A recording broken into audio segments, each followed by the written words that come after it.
Do you find yourself forgetting names, dates, or perhaps where you left your keys? Do you fear that your mind is shutting off, that your memory is simply not what it used to be? For many, this fear is a daily reality. But what if I told you that your memory is not lost, only disconnected? Before we reveal the simple, step-by-step method to reactivate your mind, even after the age of 70, please take a moment to like this video and, most importantly, subscribe to our channel. By subscribing, you will ensure you never miss access to this vital, life-changing information that helps you live a healthier, sharper, and more confident life. Now, let us begin. For many years, I have heard my patients tell me, "Doctor, there's no way my mind can remember like it used to." But I am here to tell you that this is not true. The brain, even after 70, can be pushed to remember everything again.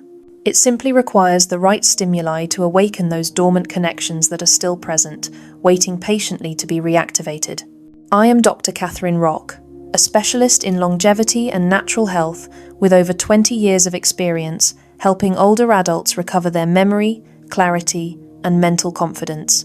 A few months ago, I met a man named Louise, who was 76 years old. He said something I will never forget. "Doctor, my mind shuts off at times as if someone flipped a switch." In his eyes I saw fear, but I also saw hope. I explained to him that his memory had not been lost. It was just disconnected, waiting to be switched back on. I proposed a simple 3-day challenge. It was something so easy that he initially doubted it could possibly work, but he did it. By the 3rd day, Luis was recalling things he thought were permanently erased. He remembered the street where he grew up, his father's voice, even the smell of his first workshop. That single spark changed everything for him. And that is exactly what I want to show you today. How to activate those dormant pathways in your mind so your memory shines again, even if you think it is too late. To awaken the mind, we must first understand why it seems to fade. Over the years, the brain begins to reduce activity in the areas that are responsible for memory. This is not because those areas are damaged, but because they simply stop receiving the stimuli that once kept them alive and active. I always tell my patients that memory works precisely like a muscle. If you do not train it, it weakens. Imagine your mind as a vast, lit-up city. Each individual memory is a glowing light within that city. If you go too long without visiting a part of that city, those lights dim, one by one.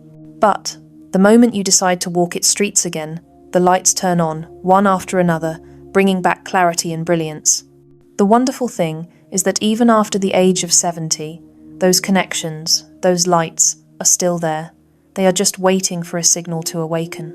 There is a simple, almost ridiculously easy method that can switch them back on in a matter of days. You do not need anything external. Everything is within you. All it takes is activating 3 natural mechanisms the brain uses to regain its strength and clarity. I call them the 3 awakenings because each one lights up a different, essential part of your mind. The first of the 3 awakenings happens at dawn, during the precise moment when your brain is at its most receptive and malleable.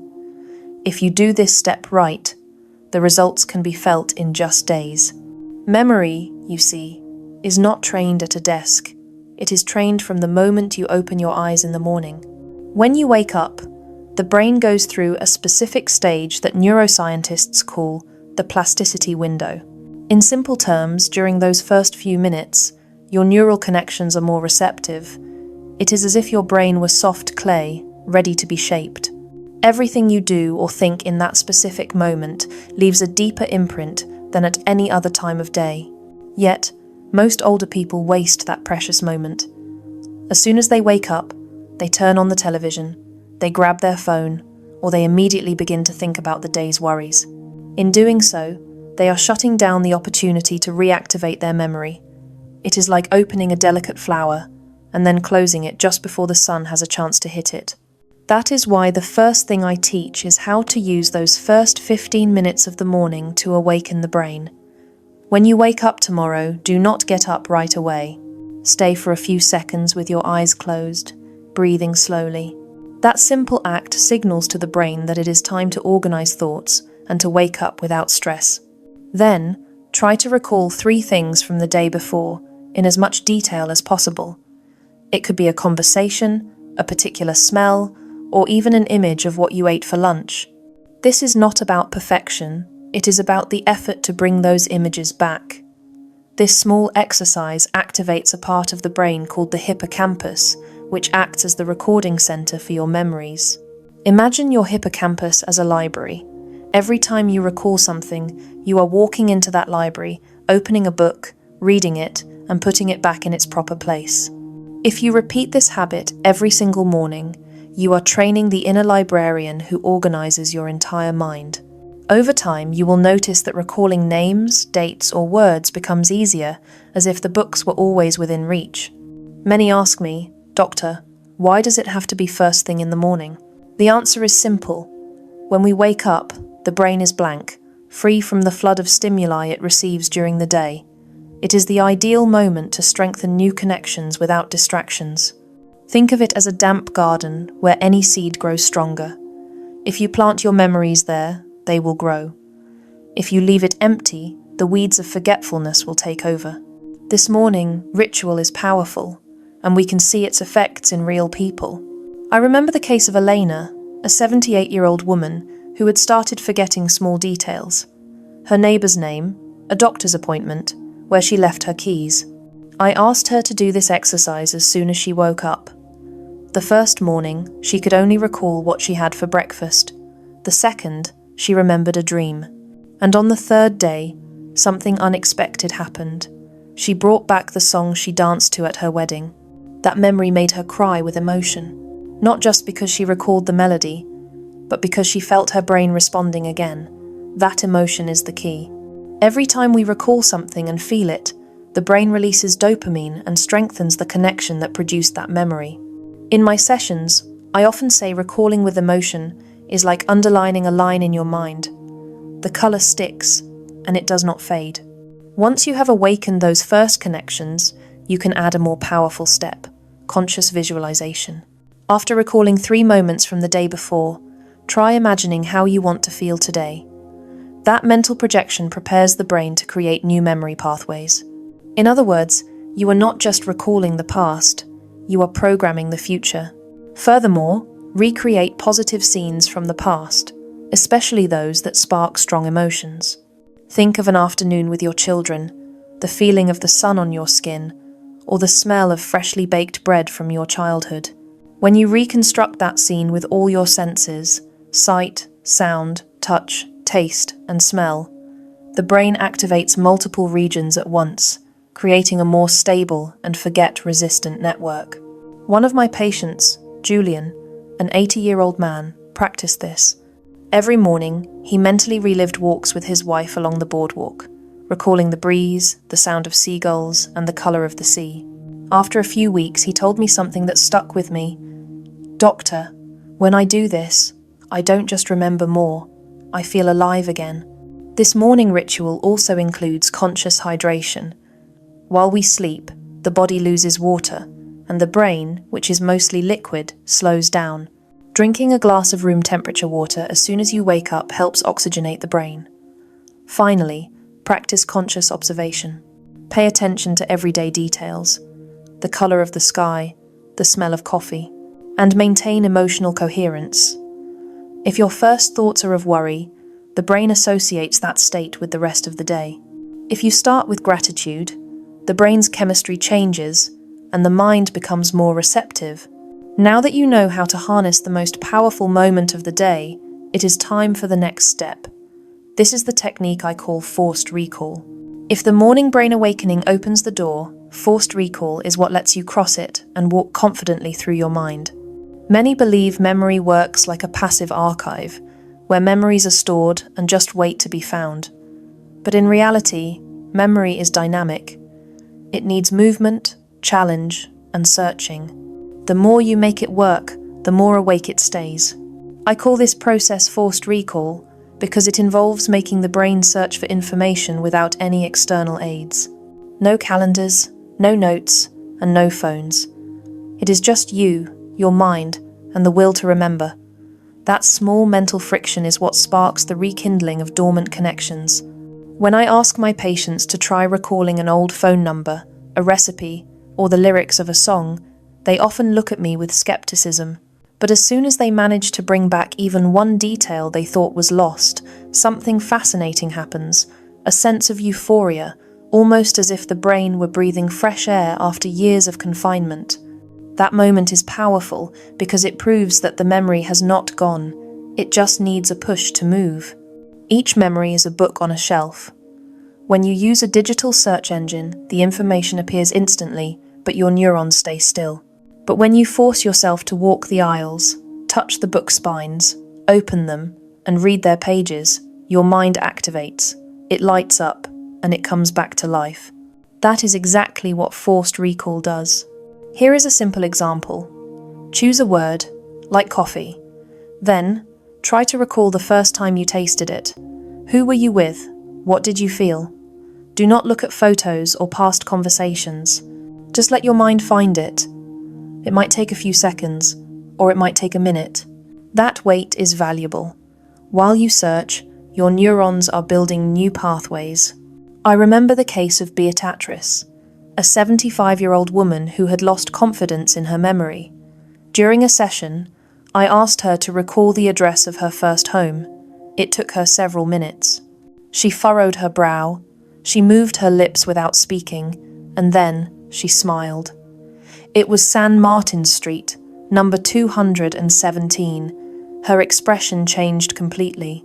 2 weeks later, she told me, "Doctor, now when I forget something, I don't panic. I know if I search, it'll come up." That confidence, even more than the memory itself, transformed her life. The effort to remember is as valuable as the memory itself. Forced recall does not require much time. 5 minutes a day is enough to activate the brain. You can do it any time, while walking, cooking, or waiting for the bus. Just choose a topic and start reconstructing it mentally. This practice also improves attention and concentration. By training yourself to retrieve information without help, you teach your mind to stay focused longer. This has a wonderful side effect. It reduces distraction, stress, and the sense of confusion many associate with age. Another excellent exercise is recalling routes and spaces. Close your eyes and imagine the path from your front door to the nearest store. Visualize every corner, the trees, the traffic signs.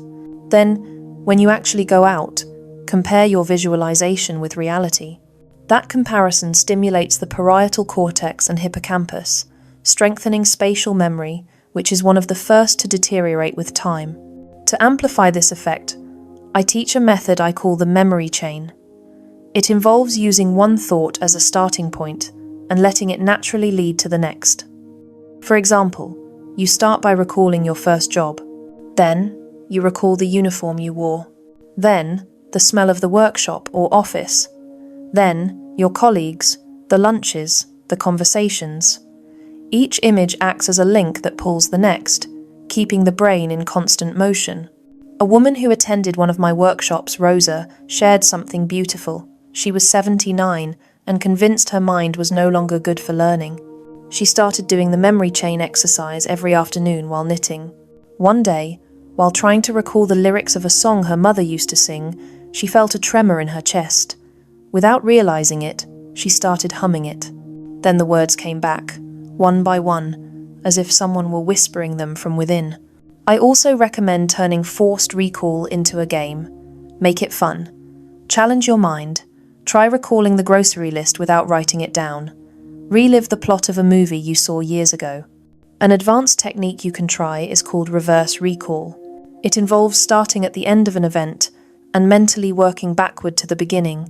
For example, try reconstructing your last meal, but start with washing the dishes, then the after-dinner conversation, then what you ate, and so on, until you reach the moment you turned on the stove. This exercise forces the brain to work differently, creating new connections. This brings us to the next level, where the mind and heart connect. This is the third and deepest phase of this process, the power of emotional anchoring. I have seen brains that seem switched off shine again in a matter of weeks. And it always happens for the same reason. emotion. Nothing fixes a memory better than what we feel in the moment. We may forget a date, but we never forget the sensation it sparked. If you truly want to strengthen your memory, it is not enough to exercise it. You have to move it emotionally. Without emotion, memories are drawn in pencil and time erases them. With emotion, they are etched as if carved in stone. This happens because emotions activate a brain area called the amygdala, which works alongside the hippocampus, the area responsible for storing memories. When both light up at the same time, the information solidifies. That is why we remember the most intense moments of our lives with such precision. I remember Hector, an 80-year-old man who had lost almost all interest in things. During a session, I asked him to bring a song that reminded him of his youth. He chose an old bolero. When it started playing, his posture changed. He lifted his head and began to hum. That music was the thread that led him to a cascade of memories. His wife's name, the smell of her perfume, the colour of the dress she wore the night they met. What no logical exercise had achieved, a melody accomplished in seconds. You can use this principle. Scents, for example, have a direct connection to the brain's emotional areas. I worked with one patient, Maria del Rosario, who had not remembered her school days for years. One day, we brought to the office a white flower perfume, similar to the one the nuns at her school used. As soon as she smelled it, she went silent. Then she started laughing. She remembered the uniform, the recesses, the choir songs. Her memory had not vanished. It was waiting for the right emotion to awaken.